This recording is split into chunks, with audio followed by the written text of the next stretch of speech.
आज हम चैप्टर 1 संख्या पद्धति में एक्सरसाइज 1.4 को सॉल्व करेंगे और इसमें सबसे पहले हम समझेंगे कि परिमेयकरण क्या होता है। इसके बाद हम एक्सरसाइज सॉल्व करेंगे। क्योंकि मैंने आपको बेसिक नॉलेज दे दिया है एक्सरसाइज 1.4 में हम क्या सॉल्व करने वाले हैं, पिछले वीडियोस में हम बात कर चुके हैं। अब हम एक और टॉपिक के ऊपर बात कर लेते हैं जो है परिमेयकरण।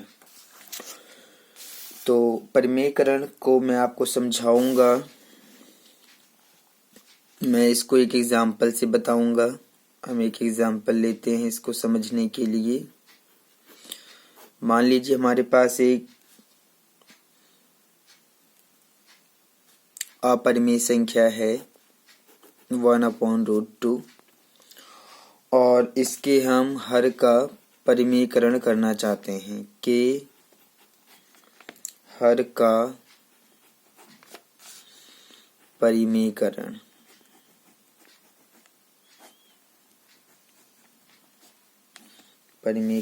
कीजिए। ये हमारा क्वेश्चन है। जब आप यहाँ पर इसको ध्यान से देखेंगे तो ये एक अपरिमेय संख्या है। ये एक अपरिमेय संख्या है। जब आप इसको आपस में देखते हैं तो ऊपर अंश है और नीचे हर है। क्वेश्चन में कहा गया हर का परिमेयकरण। अगर आप नीचे हर को ध्यान से देखेंगे तो आपको √2 मिलेगा, जो कि एक अपरिमेय संख्या है। हमें इस √2 को हटाना है। आप इस रूट को हटा देंगे और यहाँ पर क्या बन जाएगा, एक परिमेय संख्या बन जाएगा। यानी कि आपका मतलब यहाँ पर ये होना चाहिए कि ये जो नीचे हर आपको दिख रहा है, यहाँ से आप रूट हटा देंगे तो आपका परिमेयकरण हो जाएगा। चलिए मैं ऐसा आपको करके दिखाता हूँ। जब हम 1/√2 का हर का परिमेयकरण करेंगे तो जो नीचे वाली संख्या है √2, इसी से आप ऊपर नीचे गुणा करेंगे इस प्रकार से।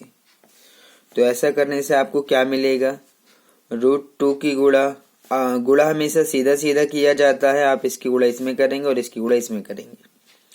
√2 की गुणा 1 में करेंगे तो आपको √2 मिलेगा। फिर √2 की गुणा √2 में करेंगे तो आपको √4 मिल जाएगा। और इस प्रकार से ये रहा ऊपर √2। √4 का जब आप फैक्टर कर देंगे तो 2 गुणा 2 इसका फैक्टर हो जाएगा। तो अब आप इसको देख सकते हैं, √2 यहाँ इसका पेयर जोड़ा बन जाएगा तो ये बाहर निकल जाएगा।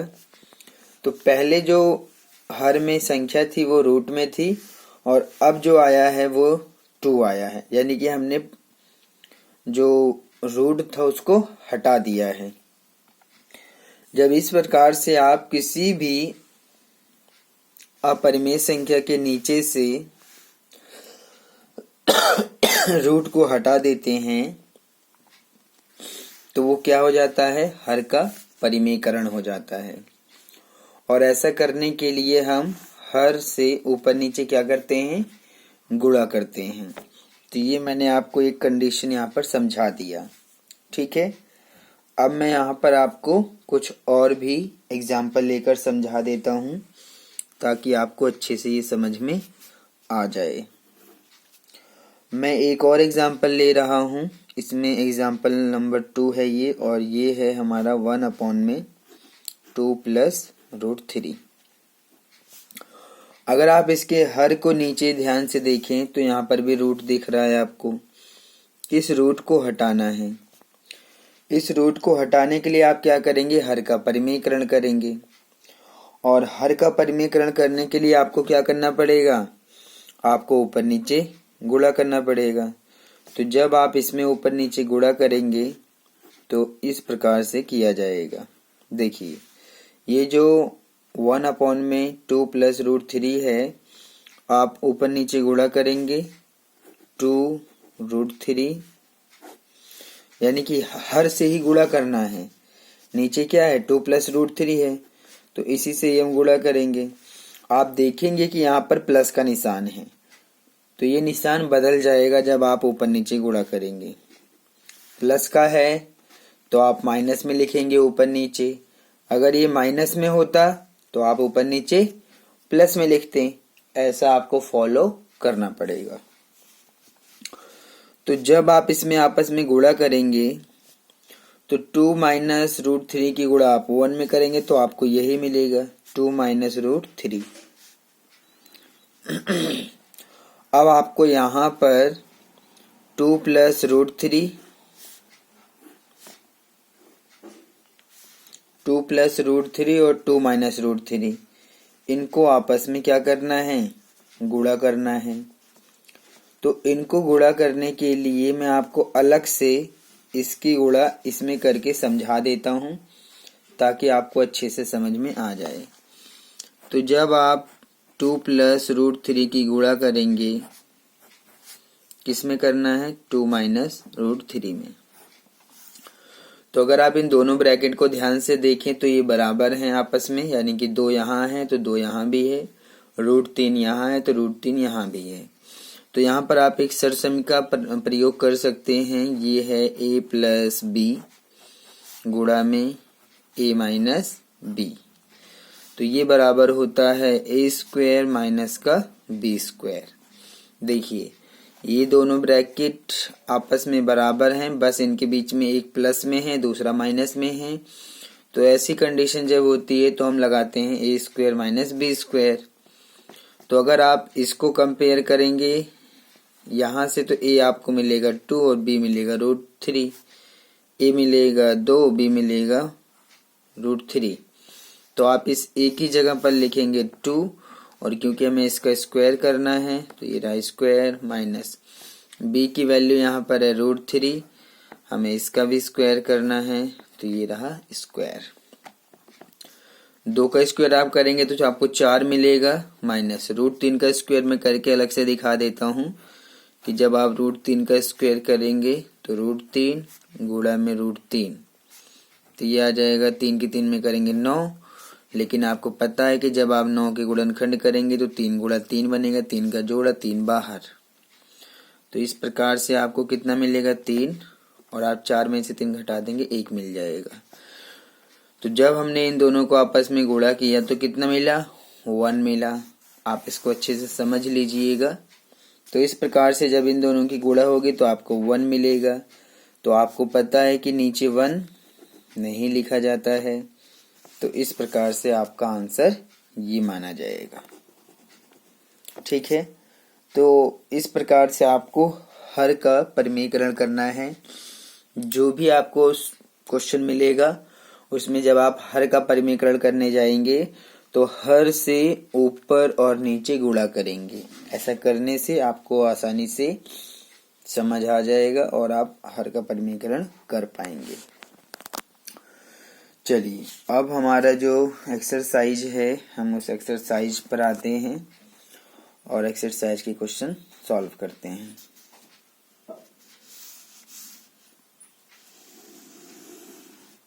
हमारा जो एक्सरसाइज शुरू होता है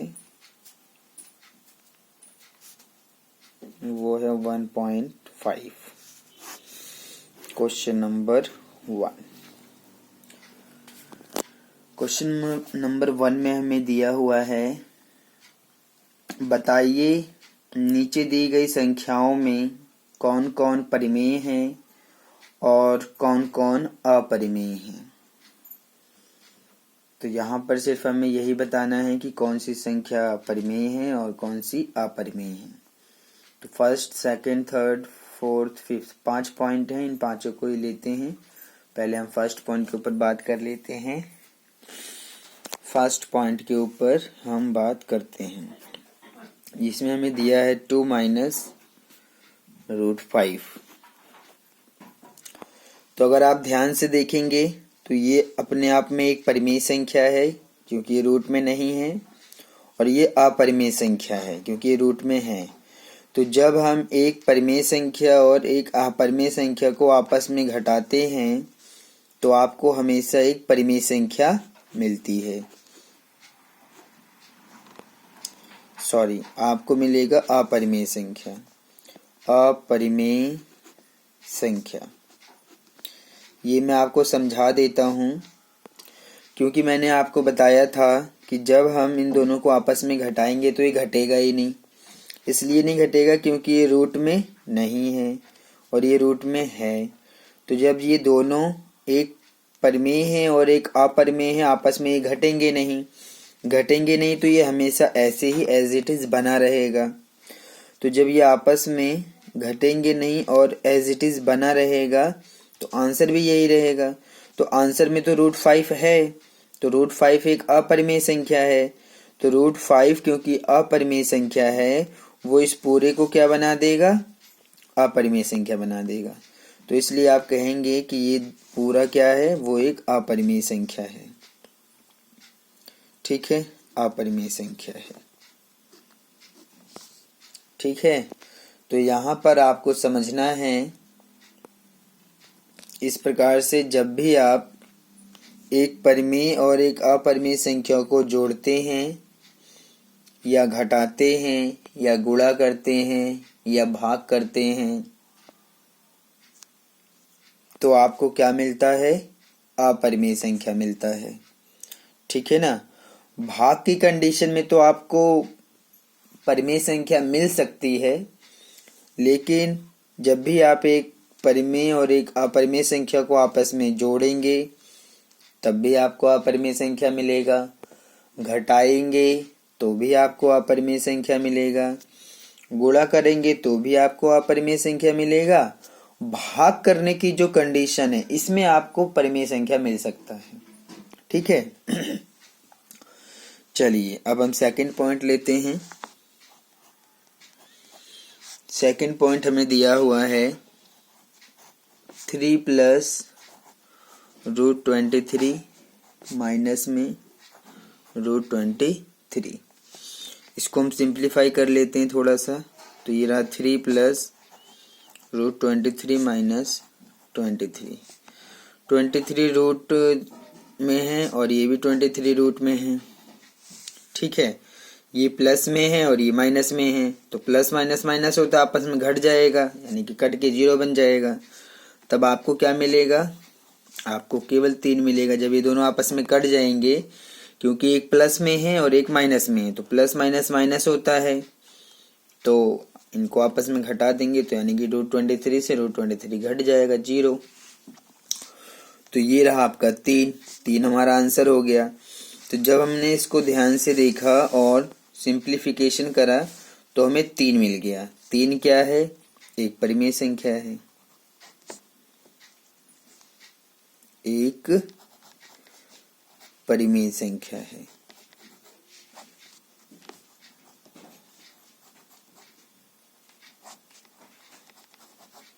ठीक है। अब हम आगे बढ़ते हैं और थर्ड पॉइंट पे आते हैं। थर्ड पॉइंट हमें दिया है 2/7। ये भी 2√7 है और ये 7√7 है।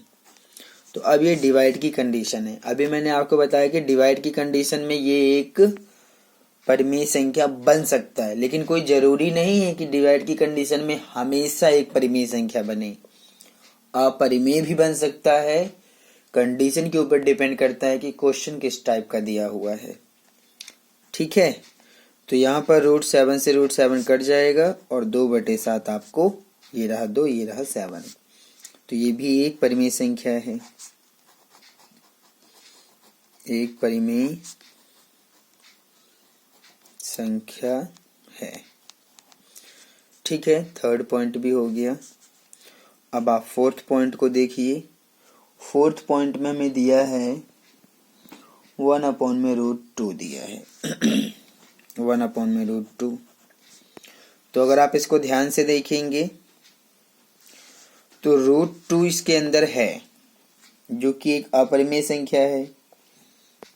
तो आप क्या कहेंगे, क्योंकि इसके अंदर रूट में संख्या है जो कि एक अपरिमेय है, तो इस पूरे को हम क्या बोलेंगे, अपरिमेय संख्या बोलेंगे। तो ये भी एक अपरिमेय संख्या है, अपरिमेय संख्या है। अब हम आते हैं 5th पॉइंट पे। हमें दिया हुआ है 2 पाई। तो मैं आपको बता दूं कि पाई अपने आप में एक अपरिमेय संख्या है, तो पाई जिसके साथ होगा वो भी एक अपरिमेय संख्या बन जाएगी। तो ये क्या बन जाएगा? अपरिमेय संख्या बन जाएगा।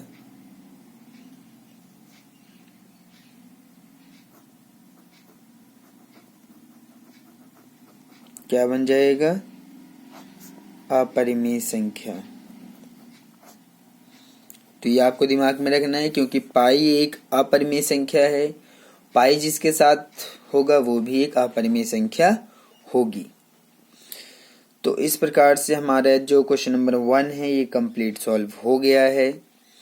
आप इन चीज़ों को अपने दिमाग में रखेंगे और इसको भी दिमाग में रखना है कि जब भी आप एक परिमेय और एक अपरिमेय संख्या को आपस में जोड़ते हैं या घटाते हैं या गुणा करते हैं तो आपको परिमेय संख्या भी मिल सकती है और अपरिमेय संख्या भी मिल सकती है।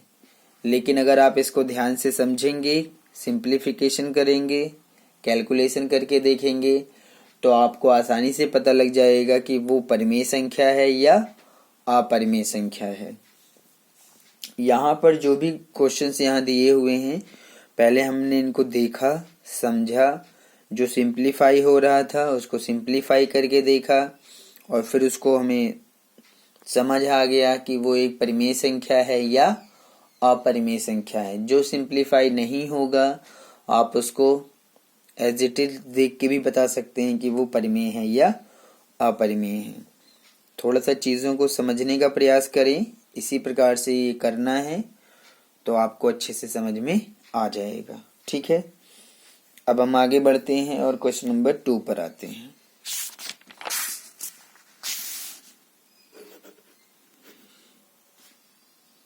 Question number 2। क्वेश्चन नंबर 2 में क्या दिया है? निम्नलिखित व्यंजकों में से प्रत्येक व्यंजक को सरल कीजिए। ये हमारा क्वेश्चन नंबर 2 है। ठीक है, अब हम क्वेश्चन नंबर 2 को सॉल्व करेंगे। इसकी तरफ आप फोकस कीजिए। इसमें हमें 4 पॉइंट दिया है, इन चारों को ही हम सॉल्व करेंगे।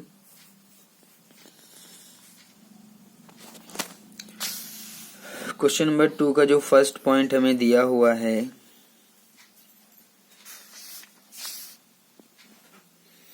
इसमें हमें दिया है 3 प्लस, ब्रैकेट में है ये 3 प्लस √3, फिर ब्रैकेट में है 2 प्लस √2। क्वेश्चन में कहा गया है इनको सरल कीजिए। तो इन ब्रैकेट के बीच में आप गुणा का निशान लगाएंगे। इसका मतलब ये हुआ कि इस ब्रैकेट की गुणा आपको इस ब्रैकेट में करना है। तो हम सबसे पहले क्या करेंगे, किसी एक ब्रैकेट को तोड़ेंगे और उसकी गुणा हम दूसरे ब्रैकेट में कर देंगे। तो पहले ब्रैकेट का हमने फर्स्ट टर्म यानी कि पहला पद लिया, ये रहा 3 और इसकी गुणा हम पूरे ब्रैकेट में यानी कि 2 प्लस √2 में करेंगे। बराबर का निशान भी लगाया जाएगा। अब दूसरा पद यहाँ पर √3 है, इसके साथ में जो चिन्ह रहेगा प्लस का है तो आप प्लस का लेंगे, माइनस का है तो माइनस का भी लेंगे। फिर पूरा ब्रैकेट यानी कि 2 प्लस √2 आप इस तरह से लिखेंगे। ठीक है, तो जब आप इसको आगे सॉल्व करेंगे तो 3 दूनी 6 प्लस 3 की गुणा मैं पूरे ब्रैकेट में कर रहा हूँ, ध्यान से समझिएगा। 3 दूनी 6 हो गया, 3 की गुणा √2 में करिए तो ये तो रूट में है, ये रूट में नहीं है तो ये बाहर रहेगा 3 और √2 लिखा जाएगा। और उसके बाद में प्लस का निशान। अब √3 की गुणा जब आप 2 में करेंगे तो ये रूट में नहीं है तो ये बाहर आ जाएगा और √3 इस प्रकार से रहेगा। ठीक है, प्लस जब आप √3 की गुणा √2 में करेंगे तो ये रहा √3, ये रहा √2, दोनों ही रूट में तो गुणा हो जाएगी यानी कि 3 की 2 में करिए 6 आ गया। ठीक है, तो ये जो आपस में टर्म्स आए हुए हैं पद, ये आपस में क्या कुछ जुड़ घट सकते हैं? तो देखिए ये दोनों आपस में नहीं जुड़ेंगे क्योंकि ये √2 है, यहाँ पर रूट में है नहीं। ये आपस में नहीं जुड़ेंगे क्योंकि यहाँ √3 है, यहाँ √2 है, इनका आपस में कुछ नहीं हो सकता है। √6 है, तो यहाँ पर तो है √6, लेकिन इसको आप ध्यान से देखेंगे तो इसके जैसे यहाँ पर कोई और टर्म पद नहीं है। तो ये जो पद यहाँ पर आप देख रहे हैं ये आपस में ना तो जुड़ेंगे ना घटेंगे, क्योंकि ये सभी असमान पद हैं। इनका आपस में कोई भी कॉम्बिनेशन नहीं बन पा रहा है जिनको आप जोड़ पाए। तो यही आपका आंसर रहेगा। ठीक है, अब हम आते हैं सेकंड पॉइंट के ऊपर। सेकंड पॉइंट में हमें दिया हुआ है 3 + √3 ब्रैकेट में 3 - √3। ठीक है, इसको भी हम इसी प्रकार से सॉल्व करेंगे जैसे ऊपर किया गया था। आप इसका पहला पद लेंगे 3 और इसकी गुणा पूरे ब्रैकेट में करेंगे, यानी कि 3 - √3 में। फिर आप इसका दूसरा पद लेंगे यानी कि प्लस का √3, इसकी गुणा भी आप पूरे ब्रैकेट में करेंगे यानी कि 3 - √3 में। तो 3 की गुणा पूरे ब्रैकेट में करेंगे, 3 × 3 = 9 माइनस 3 की गुणा √3 में करेंगे तो 3 √3। फिर आप प्लस √3 की गुणा 3 में करेंगे तो ये तो रूट में नहीं है तो ये बाहर रहेगा, यानी कि प्लस का ये यानी कि प्लस में रहेगा। और ये रहा आपका 3 √3।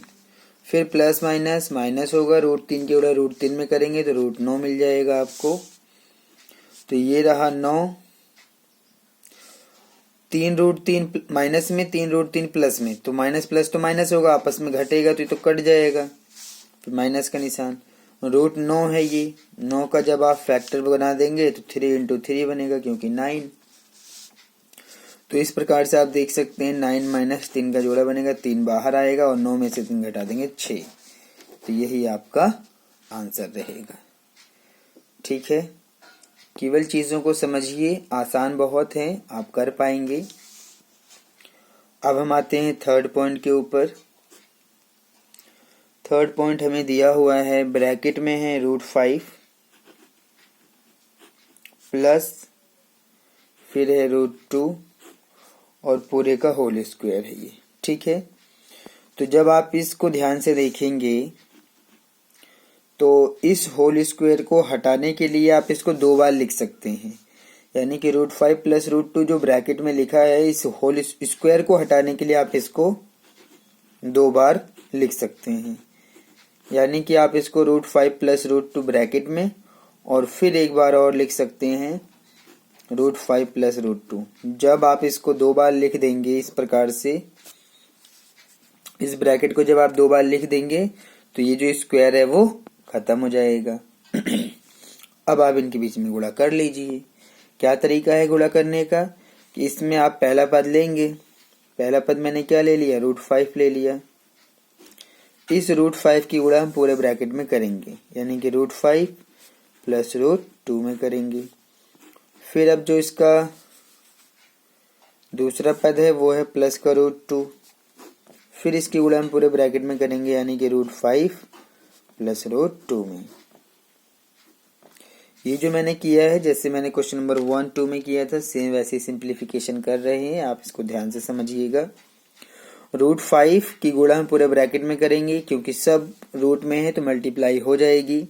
√5 की √5 में करेंगे तो √25 आएगा, और फिर प्लस √5 की √2 में करेंगे तो रूट कितना हो जाएगा, 5 दूनी 10, क्योंकि सब रूट में है तो मल्टीप्लाई हो जाएगी, ध्यान रखिएगा। प्लस √2 की √5 में करिए तो ये हो जाएगा √10, फिर प्लस √2 की √2 में करेंगे तो √4, सब हो गया मल्टीप्लाई। ठीक है, 25 का जब आप बाहर फैक्टराइजेशन कर देंगे तो 25 के फैक्टराइजेशन में आपको 5 × 5 मिलेगा, फिर प्लस ये दोनों आपस में जुड़ेंगे। यहाँ पर कोई संख्या नहीं है तो आप 1 ले सकते हैं, यहाँ कोई संख्या नहीं है तो 1 ले सकते हैं। ठीक है, तो जब आप इन दोनों को जोड़ेंगे तो दोनों ही √10 हैं, तो यानी कि रूट की संख्याएं तो बराबर हैं। तो जब रूट की संख्याएं बराबर हैं तो जब इनको जोड़ेंगे तो आप 10 और 10 20 ऐसे नहीं जोड़ेंगे, ऐसा जोड़ेंगे तो गलत हो जाएगा। जब अंदर वाली रूट की संख्याएं बराबर हों तो बाहर वाली संख्याएं जुड़ जाती हैं, यानी कि ये 1 और ये 1, इन दोनों को जोड़ेंगे तो आपको मिलेगा 2, और फिर आप √10 को एक बार लिख देंगे। तो इन दोनों को जोड़ने पर आपको क्या मिलेगा, आपको मिलेगा 2√10। ठीक है, प्लस का निशान। अब आप 4 का फैक्टर करिए, तो 4 का क्या होगा, 2 गुणा 2, तो यहाँ से 5 बाहर निकल जाएगा, प्लस में ये रहा 2√10, यहाँ से 2 बाहर निकल जाएगा तो बराबर 5 और 2 7, प्लस में ये रहा आपका 2√10। यही आपका आंसर है। ये आगे पीछे लिखा होगा तो इससे कोई फर्क नहीं पड़ता है। अगर आपके आंसर में ऐसे ही लिखा है फिर तो ठीक है, वरना अगर 7 आगे लिखा है या पीछे लिखा है तो इससे कोई दिक्कत नहीं है, करना बस ऐसे ही है आपको। अब हम आते हैं इसका 4th पॉइंट लेते हैं।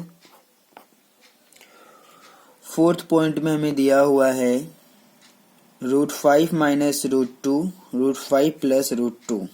इसको अब हम सॉल्व करेंगे। चलिए, √5 माइनस √2, फिर ब्रैकेट में √5 प्लस में √2। ठीक है, तो जब मैं इसको सॉल्व करूंगा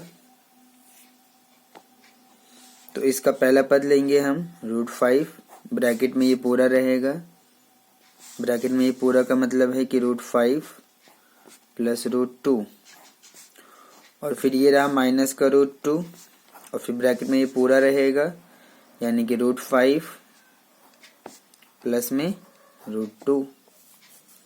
ठीक है, अब आप फिर से इसको गुणा कर दीजिए। तो जब आप इसको आपस में गुणा करेंगे तो गुणा तो सभी में हो जाएगी क्योंकि सब रूट में ही है। तो √5 की √5 में करेंगे √25 प्लस प्लस का साइन, √5 की √2 में करेंगे तो √10 माइनस, क्योंकि माइनस प्लस माइनस हो जाएगा। √2 की √5 में करेंगे √10 प्लस और माइनस प्लस माइनस, √2 की √2 में करेंगे यानी कि 4। तो प्लस का √10 और माइनस का √10 आपस में कट जाएगा क्योंकि प्लस माइनस में है, घट जाएगा, 0 बन जाएगा। 25 को जब आप बाहर निकालेंगे तो 5 मिलेगा, माइनस का निशान, और ये जो माइनस का मैंने निशान लगाया है वो इसका माइनस का लगाया है, और इस 4 का 2 बाहर निकल जाएगा, घटाने पर आपको 3 मिल जाएगा इस प्रकार से। तो ये हमारा क्वेश्चन नंबर 2 भी सॉल्व हो गया है। अब हम आते हैं क्वेश्चन नंबर 3 के ऊपर। ठीक है, चलिए क्वेश्चन नंबर 3 को हम पढ़ लेते हैं।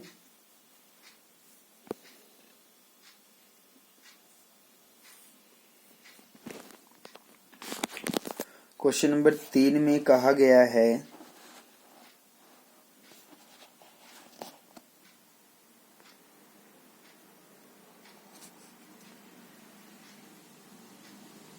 आपको याद होगा कि पाई को एक वृत्त की परिधि मान लीजिए C है और उसका व्यास मान लीजिए D है के अनुपात में परिभाषित किया जाता है, अर्थात पाई बराबर है C बटे में D है। इस तथ्य का अंतर्विरोध करता हुआ प्रतीत होता है कि पाई अपरिमेय है। इस अंतर्विरोध का निराकरण आप किस प्रकार करेंगे? ये हमारा क्वेश्चन नंबर 3 है। चलिए, इस क्वेश्चन नंबर 3 का जो भी आंसर बनता है उसको हम फाइंड करने की कोशिश करते हैं। ठीक है, यहाँ पर आपको चीजें समझना है। ठीक है, चलिए समझते हैं। अगर आप क्वेश्चन नंबर 3 को ध्यान से देखें तो जो वृत्त होता है, ये एक वृत्त होता है। इस वृत्त में केंद्र होता है, इसमें त्रिज्या होती है, इसमें व्यास होता है और इसमें परिधि भी होती है। तो इसकी जो परिधि क्वेश्चन में दिया हुआ है, परिधि हमें क्वेश्चन में दिया हुआ है, जब आप इसको हल करेंगे तो परिधि हमें दिया हुआ है C, और जो इसका व्यास है व्यास दिया हुआ है डी, ठीक है। तो उसने ये दोनों चीजें दिया हुआ है और साथ में एक कंडीशन दी हुई है कि पाई बराबर है सी बटे में डी के। पाई किसके बराबर है? सी बटे में डी के। तो जब आप इन सब चीजों को ध्यान से देखेंगे, आप परिधि का फॉर्मूला लगाइए। जब आप परिधि का फॉर्मूला लगाएंगे तो वृत्त की जो परिधि होती है, वृत्त की परिधि का फॉर्मूला होता है, वृत्त की परिधि बराबर होता है 2 पाई r, ये होता है। अगर आप इसको ध्यान से देखें तो यहाँ पर आप इस फॉर्मूले को पाई इंटू 2r भी लिख सकते हैं, क्योंकि जब आप इनके आपस में गुणा करेंगे तो फिर से आपको 2 पाई r मिल जाएगा। और ये जो 2r होता है वो बराबर होता है व्यास के। तो पाई गुणा 2r की जगह पर आप क्या लिख देंगे? अब d लिख देंगे। और परिधि को c बता दिया है, तो अगर आप ध्यान से देखेंगे तो पाई बराबर हो जाएगा c और जो d गुणा में वो इसके बटे में आ जाएगा। इसका मतलब उसने हमें यही चीज दिया हुआ है यहाँ पर, ठीक है। तो वृत्त की परिधि का फॉर्मूला होता है 2 पाई r। अगर आप इसको ध्यान से देखेंगे तो इसको आप लिख सकते हैं पाई गुणा में 2r, क्योंकि गुणा करेंगे तो फिर से आपको 2 पाई r मिलेगा। 2r बराबर होता है d के। तो इस प्रकार से आप देख सकते हैं कि पाई बराबर हो जाएगा c बटे में d के। तो अब वो पूछना चाहता है कि पाई तो एक अपरिमेय संख्या है।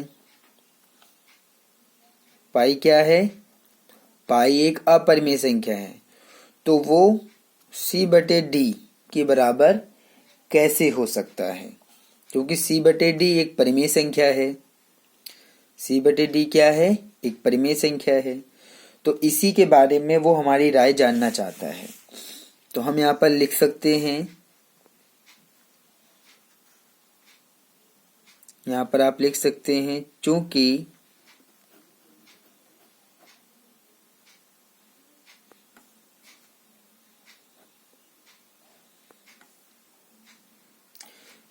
C और D, चूंकि C क्या है? वृत्त की परिधि है। चूंकि C वृत्त की परिधि है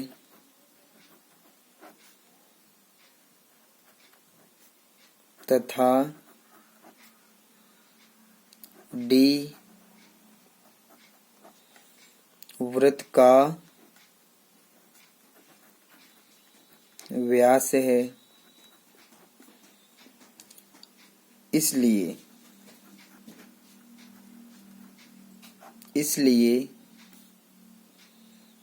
C बटे D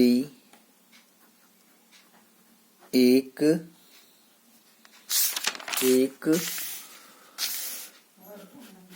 परिमेय संख्या है। एक परिमेय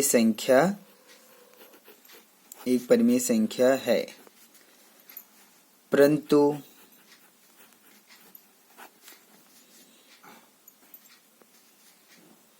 पाई एक अपरिमेय संख्या है। परंतु पाई एक अपरिमेय संख्या है, तो आप कह सकते हैं कि इसका कोई भी अंतर्विरोध नहीं है। आप क्या कह सकते हैं कि इसका कोई भी अंतर्विरोध नहीं है। आप लिख सकते हैं अतः इसका कोई अंतर्विरोध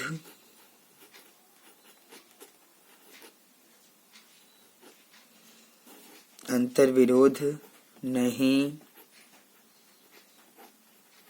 है। तो जब इसका कोई अंतर्विरोध नहीं है तो आप यह अनुभव नहीं कर सकते हैं कि सी और डी अपरिमेय है। इसलिए आप यह अनुभव नहीं कर पाते कि सी या डी अपरिमेय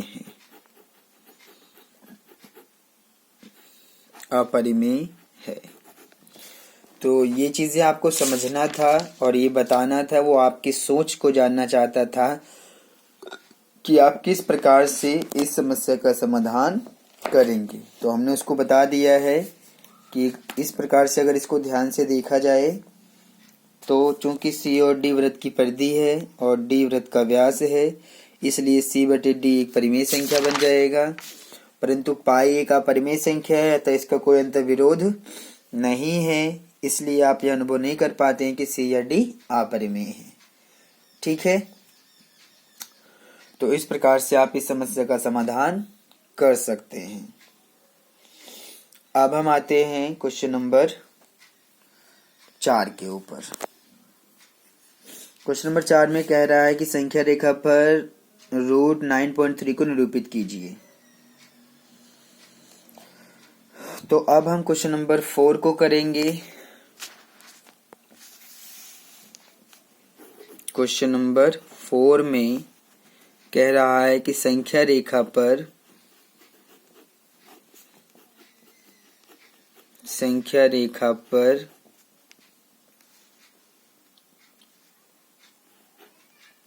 रूट 9.3 को निरूपित कीजिए।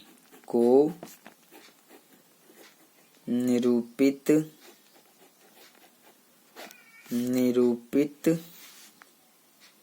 कीजिए। ये हमारा क्वेश्चन नंबर 4 है। तो जब आप इसको संख्या रेखा पर दर्शाएंगे तो आप इसको कैसे दर्शाएंगे ये मैं आपको समझा देता हूं। सबसे पहले आप एक काम करेंगे, एक रेखा खींचेंगे जो कि 9.3 सेंटीमीटर लंबा होगा और ये रेखा की लंबाई आप स्केल से खींचेंगे। मैं जो भी चीजें बताऊंगा वो मैं हाथ से करके दिखा दूंगा, आप इसको पेन पेंसिल की सहायता से कीजिएगा। सबसे पहले हम एक रेखाखंड खींचेंगे AB जो कि 9.3 होगा। तो इस प्रकार से यहां से मैं एक रेखा ले रहा हूं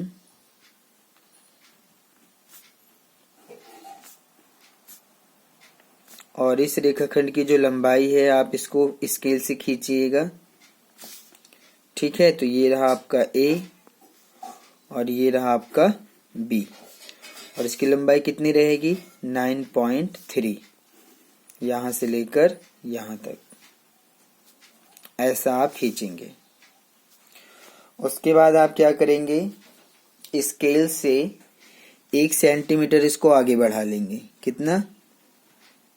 स्केल से 1 सेंटीमीटर यहां से आप आगे बढ़ा लेंगे और इस पॉइंट को मानेंगे आप C और ये कितना लेना है A1 लेना है।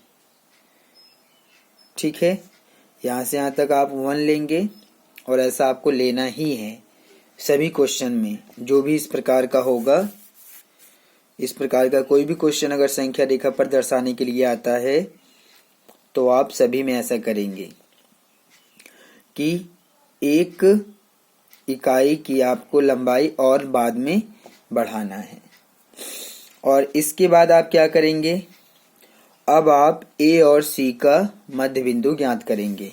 A और C का मध्य बिंदु, तो मान लीजिए आपको A और C का मध्य बिंदु यहां पर मिल जाएगा।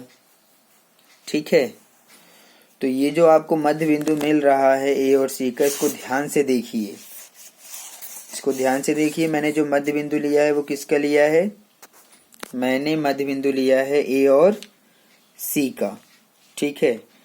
अब मैं इस मध्य बिंदु को ओ मानूंगा। क्या मानूंगा? ओ। अब मैं ए ओ को मानूंगा त्रिज्या, इसको त्रिज्या मानूंगा। प्रकार की जो नोक है वो इसके ऊपर रखूंगा और यहां से एक पूरा अर्धवृत्त बना दूंगा। तो प्रकार की जो नोक है वो यहाँ पर रखा जाएगा और जो पेंसिल की नोक है वो ए पर रखेंगे और एक अर्धवृत्त इस प्रकार से आप बना देंगे। तो वो जो अर्धवृत्त बनेगा वो कुछ इस प्रकार से आप बना सकते हैं, ठीक है। इस प्रकार से आप उस अर्धवृत्त को बना सकते हैं। क्योंकि मैं हाथ से बना रहा हूं, आप इसको प्रकार से बनाइएगा।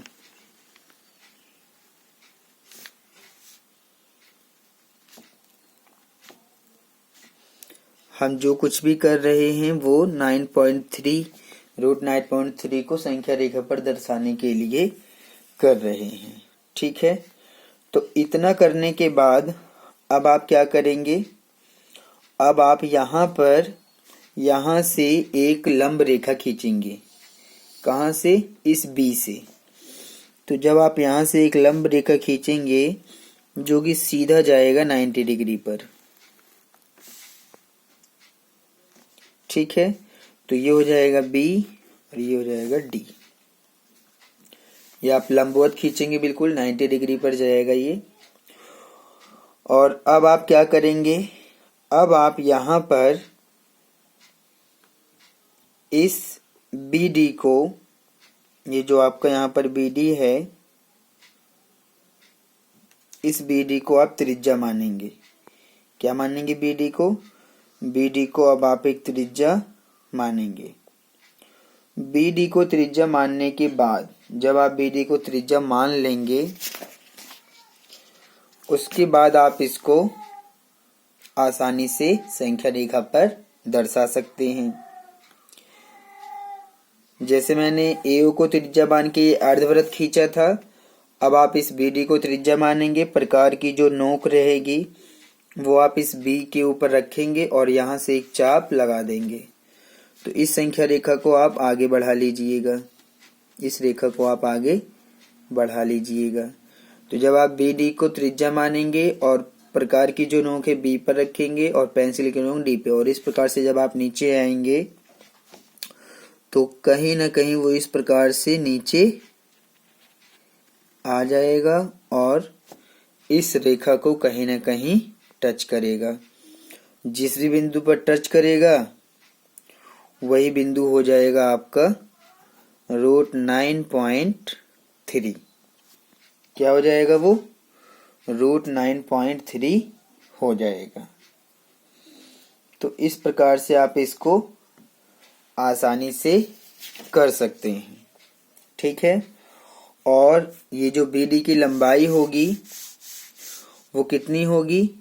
ये बी डी की लंबाई होगी आपकी रूट में 9.3। बी डी की लंबाई होगी रूट 9.3। लेकिन जब आप इसको त्रिज्या मान के नीचे लाएंगे तब अब वो रेखा पर, संख्या रेखा पर आप यहाँ पर इसको देख सकते हैं, रूट 9.3 आपका बन जाएगा, ठीक है। तो इस प्रकार से आप किसी भी संख्या को कर सकते हैं। प्रोसेस यही रहेगा। अगर आप अच्छे से समझ गए होंगे तो आप इसको आसानी से कर सकते हैं, आपको कोई प्रॉब्लम नहीं होगी, ठीक है। तो इस प्रकार से ये क्वेश्चन हमारा कंप्लीट सॉल्व हो गया। अब हम आगे बढ़ते हैं और इसके जो आगे के क्वेश्चन दिए हैं अब हम उसको सॉल्व करेंगे। क्वेश्चन नंबर 5 में क्या कहा गया है? निम्नलिखित के हरों का परिमेयकरण कीजिए। अभी हमने स्टार्टिंग में ही आपको परिमेयकरण करना सिखाया था। अब हम क्वेश्चन नंबर 5 में हर का परिमेयकरण करेंगे और यहाँ 4 पॉइंट हैं, इन चारों को ही सॉल्व करेंगे और इस प्रकार से हमारा जो एक्सरसाइज है 1.5 ये कंप्लीट सॉल्व हो जाएगा। चलिए इसको सॉल्व कर लेते हैं। Question number 5। क्वेश्चन नंबर 5 में हमें हर का परिमेयकरण करना है। पहला पॉइंट दिया हुआ है 1/√7 दिया है हमें, तो आसान है हर का परिमेयकरण करना। जो हर है उसी से आप ऊपर नीचे गुणा कर दीजिए। तो √7 की गुणा 1 में करेंगे तो आपको √7 मिलेगा। √7 की √7 में करेंगे तो 49 हो जाएगा। और ये रहा √7, 49 का फैक्टराइज करिए तो 7 गुणा 7। तो अब हमें मिल जाएगा, ऊपर मिलेगा √7 और नीचे इसका जोड़ा बन गया। इसका जोड़ा बन गया तो 7 बाहर आ जाएगा। तो ये हमारा आंसर है। ठीक है, तो क्वेश्चन नंबर 5 का ये रहा फर्स्ट पॉइंट हमारा सॉल्व हो गया। अब हम आगे आते हैं सेकंड पॉइंट पे। इसका सेकंड पॉइंट में दिया है 1/√7 माइनस √6। 1/√7 माइनस √6। तो जब आप इसमें हर का परिमेयकरण करेंगे तो आपको वैसे ही करना है जैसे अभी मैंने आपको बताया था। √7 माइनस √6 से ही आप गुणा करेंगे, और गुणा करेंगे तो आप चिन्ह बदल देंगे। ये माइनस का है तो अब आप प्लस में लिखेंगे, यानी कि √7 प्लस का √6। क्योंकि मैंने आपको बताया था कि अगर यहाँ पर माइनस होता है तो आप चिन्ह बदल के प्लस लिखेंगे, अगर यहाँ पर प्लस है तो आप चिन्ह बदल के माइनस में लिखेंगे। तो ये रहा हमारा √7 और प्लस में √6। ठीक है, अब आप यहाँ पर इसकी गुणा 1 में करिए। तो √7 प्लस √6 की गुणा जब हम 1 में करेंगे तो हमें ये √7 प्लस √6 को ही लेना पड़ेगा। ठीक है, क्योंकि इसकी गुणा 1 में कर रहे हैं तो यही आएगा। अब आप यहाँ पर इसको गुणा करेंगे तो आइडेंटिटी प्रयोग कर सकते हैं। मैंने अभी आपको बताया था आइडेंटिटी कैसे प्रयोग करना है। ये मैं अलग से भी आपको सॉल्व करके दिखा सकता हूँ और आप डायरेक्ट भी यहाँ पर कर सकते हैं। अभी फिलहाल मैं आपको एक बार अलग से इनको सॉल्व करके दिखा देता हूँ। तो जब आप यहाँ पर √7 माइनस √6 की गुणा करेंगे, √7 माइनस √6 में, तो आप इसको a मानेंगे माइनस इसको b मानेंगे। तो फिर से यहाँ पर जो साइन है ये माइनस में और ये प्लस में है, तो यहाँ पर आपका प्लस में रहेगा। तो a माइनस बी और a प्लस बी, इनके बीच में भी गुणा का निशान है, इनके बीच में भी गुणा का निशान है। तो a माइनस बी और a प्लस बी, अब ये ब्रैकेट आगे पीछे हो गया है तो इससे कोई फर्क नहीं पड़ता है। जब a माइनस बी और a प्लस बी होता है तो वो a² माइनस b² ही बनता है। तो ये ब्रैकेट इसके बराबर है √7 √6 √6, ये माइनस में ये प्लस में है, तो आपका एज इट इज बन रहा है।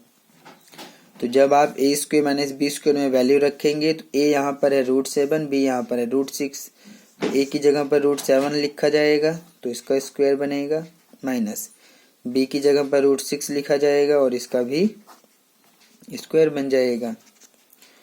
तो √7 का स्क्वायर करते हैं तो √7 की गुणा √7 में करना पड़ेगा, तो ये हो जाएगा √49 माइनस √6 का जब आप स्क्वायर करेंगे तो √6 के √6 में करेंगे तो यह आ जाएगा √36। अब आपको डायरेक्ट वर्गमूल निकालना है, मैंने आपको सिखा दिया है।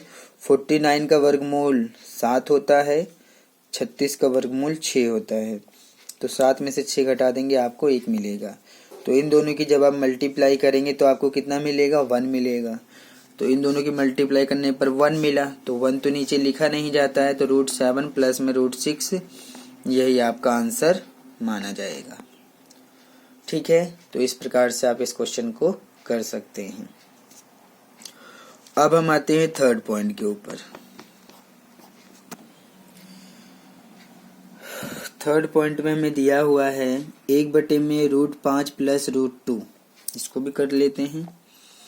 1/√5 प्लस में √2, तो जब आप इसको करेंगे तो यहाँ भी आपको वही करना है। 1/√5 प्लस में √2 और आप यहाँ पर गुणा करेंगे, चिन्ह बदल देंगे। हर से ही गुणा करना है, हर यानी कि जो नीचे है, यानी कि √5 प्लस √2, चिन्ह बदल देंगे, प्लस में तो माइनस लेना पड़ेगा। तो √5 माइनस में √2 बटे में आते हैं √5 माइनस में √2, इस प्रकार से हम गुणा करेंगे। तो जब इसकी गुणा 1 में करेंगे तो ये एज इट इज आ जाएगा, क्योंकि 1 से आपको वही संख्या मिल जाएगी, √5 माइनस का √2। अब आप फिर से यहाँ पर a plus B A minus B लगा दीजिए, क्योंकि मैंने आपको समझा दिया है, आप अलग से भी लिख के कर सकते हैं इस प्रकार से। अब मैं डायरेक्ट करूँगा। तो ये रहा a, ये रहा b, तो ये तो a प्लस बी है और ये a माइनस बी है, क्योंकि a प्लस में a माइनस में है, अगर आप इनको ध्यान से देखेंगे तो ये बनेगा a स्क्वायर, तो a का मान हो गया √5 का स्क्वायर, माइनस b यहाँ पर है √2 तो उसका स्क्वायर, क्योंकि फॉर्मूले में सीधा मैं मान रख रहा हूँ a square minus b square कर रहा हूँ। तो ऊपर का तो एज इट इज रहेगा √5 माइनस का √2, नीचे √5 का स्क्वायर करेंगे तो √25 मिलेगा आपको, क्योंकि 5 × 5 = 25 हो जाएगा, माइनस √2 का स्क्वायर करेंगे तो √4 हो जाएगा। तो ये रहा आपका √5 माइनस में √2, 25 का आप 5 बाहर निकालेंगे, माइनस 4 का आप 2 बाहर निकालेंगे, क्योंकि 25 का जब आप वर्गमूल निकालेंगे तो 5 मिलेगा, 4 का 2 मिलेगा। तो इस प्रकार से मैं 25 का और 4 का बाहर निकाल के दिखा देता हूँ आपको, लेकिन ध्यान से समझ लीजिएगा, आपको ये दिमाग में भी याद रखना है। 25 का बनता है 5 × 5 फैक्टर, 5 का जोड़ा 5 बाहर आ जाएगा। जब आप √4 का करेंगे तो 2 × 2, 2 का जोड़ा बनेगा 2 बाहर आ जाएगा, ठीक है। तो ऊपर है आपका √5 माइनस √2, 5 में से 2 घटाएंगे 3, तो ये आपका आंसर है। क्योंकि नीचे से हमें रूट हटाना होता है, आप यहाँ ध्यान से देखेंगे तो नीचे रूट में है संख्याएं, लेकिन अब आप देखेंगे तो रूट नीचे नहीं है, आपका 3 है, तो परिमेयकरण हो गया। तो जब आप किसी भी इस प्रकार के अपरिमेय संख्या के नीचे से रूट को हटा देते हैं तो इसको बोला जाता है हर का परिमेयकरण, ठीक है। तो इसी हर का परिमेयकरण यहाँ पर हम कर रहे हैं। तो ये 3rd पॉइंट भी हो गया। अब हम आते हैं 4th पॉइंट के ऊपर।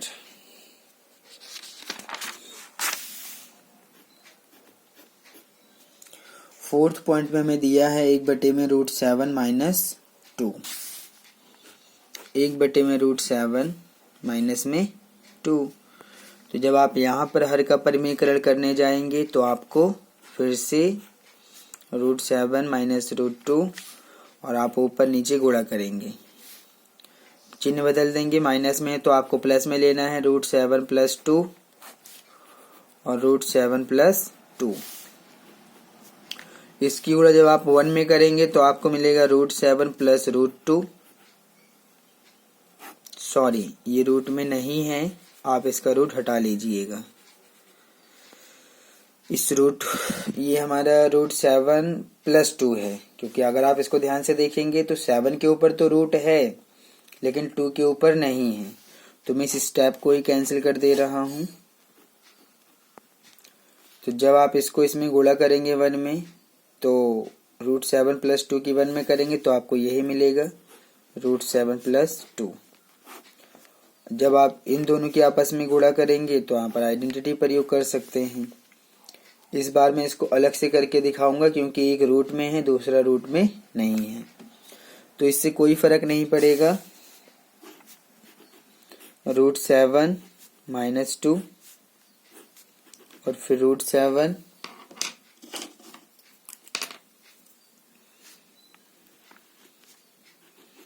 - 2 की गुणा हो जाएगी √7 + 2 में।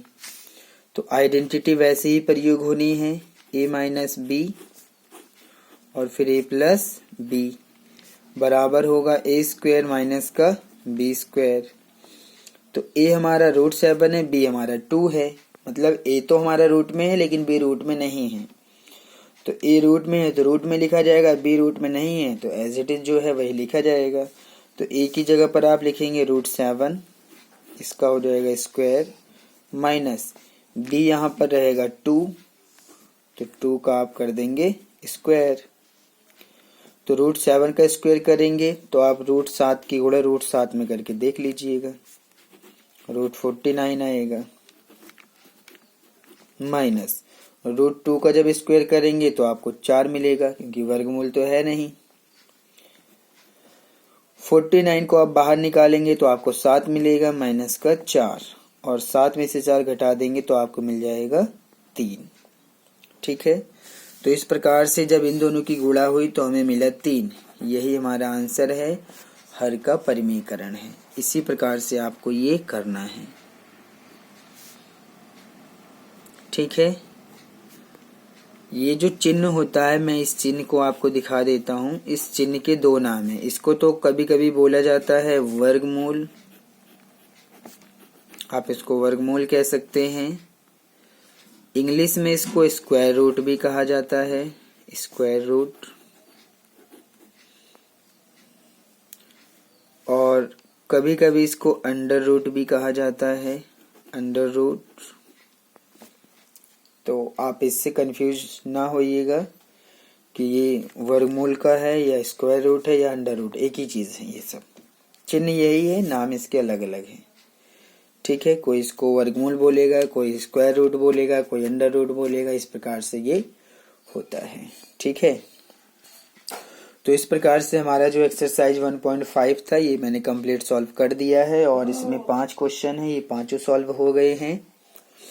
अगर आपको किसी प्रकार की कोई प्रॉब्लम होती है तो आप उसको कमेंट करके बता सकते हैं, हम आपकी प्रॉब्लम का सॉल्यूशन करेंगे।